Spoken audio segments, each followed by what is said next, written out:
Obviously, you're always trying to stay competitive. So, what are the things you're looking at for next year? I think Chevrolet's coming out with maybe a new body style, and in particularly, I kind of want to address Alex Bowman. That Bowman seems to be the team that's kind of just like running in the fourth spot always. What is the emphasis that you put on the 48 team to try to get up there with Chase and William and Kyle? Well, I think the pressures they is they put a lot of pressure on themselves, and but they had a good start on the year, and there have been some tracks that Alex was our best car, so no different than trying to work on the track program. That team is working hard on getting better everywhere, and I think they're showing great signs. But you're always gonna have someone that's following the rest of the group.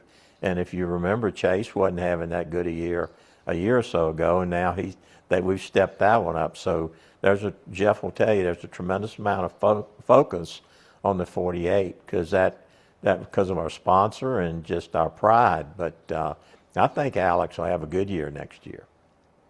Yeah, obviously the 48 and what that number means to Hendrick Motorsports throughout its history,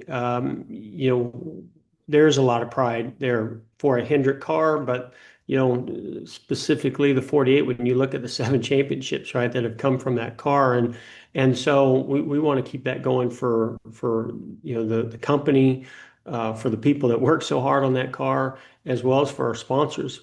What I would tell you is a couple things is that team has contributed tremendously to the success of this company, to all of our teams. I mean, they add a lot of value in what they bring, the information that comes from Blake and his team and Alex. So, we know that they're very valuable, but we also know that there's things that need to be improved there. And it's a big part of our focus in this off season is giving Alex, giving Blake the tools that they need and making sure surrounding them with all the things that then can help strengthen their team and just button up some of those things. I'm with Rick. I don't think they're that far off.